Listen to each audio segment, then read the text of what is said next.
1 Corinthians 10:13 tells us that God will never put more on us than we can bear. But I have to tell you, after hearing the testimony of Gloria Blue Short, even I was saying when. But God is so faithful because in one instance, he removed the burden altogether, while in the other, he brought her through it. But you're going to want to lean in to find out how. I'm Claudia Parker, and 5 Minutes of Faith is starting now. I'm Gloria Blue Short. I am the First Lady of Oasis of Hope with my husband as Pastor Timothy Short. I'm an educator. I'm the mother of 6 beautiful children, and I'm on 5 Minutes of Faith with Claudia Parker. Feeling very sick one evening at home and just collapsed right in the basement of my home. My husband immediately took me to emergency, and they discovered spots all over my lungs. They said there were nodules on my esophagus and all along that area. I had like a very protruding one that sat right here. It was so noticeable that you could not miss it.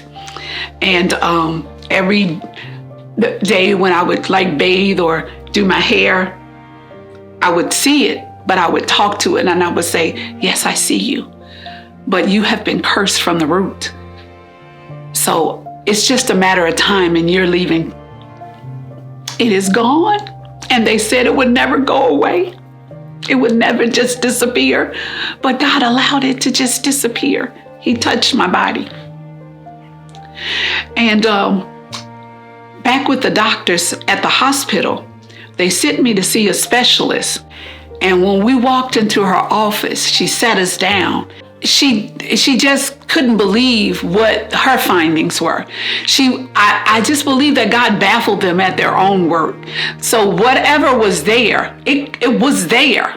They saw what they saw. God delivered my body from cancer without chemo. Hallelujah. Without chemo. Yes, without it. My mother's health is about to deteriorate.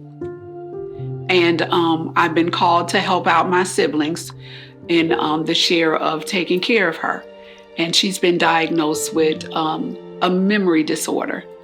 So I was, as a matter of fact, got all caught up in doing all of that and on my way home one day and decided that I saw some garbage on the ground and decided I would walk across the street and pick up that garbage because tidying up is something that never leaves you once it's in you.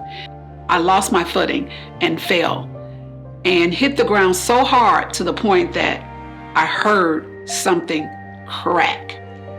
And I'm lying in a pool of ice that my body is now starting to cause to melt. And I'm looking around and I'm saying to God, Lord, is anybody gonna see me? It's getting cold down here, because now the water is penetrating my clothing. And I realize my phone is underneath me. And so I said, Lord, if you could just allow me to muster up enough strength to reach for my phone, I'll call my husband. And so God did just that. I have 10 screws and 2 plates currently in my foot. When after breaking that many bones in one place, I couldn't even walk.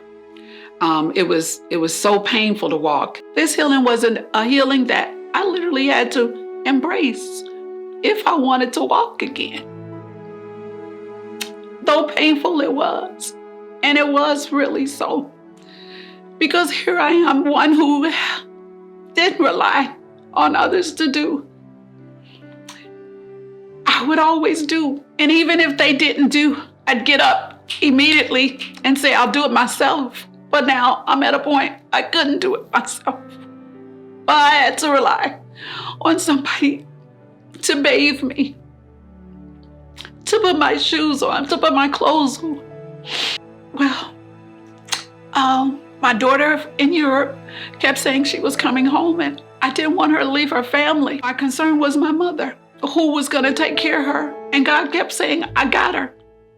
And so he did, because when she came home, she took over until I was back on my feet. There's a young lady at our church. She said, Your scars are past memories of God's work.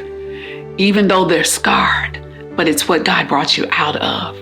When you step out on God and believe what the word says, God can move.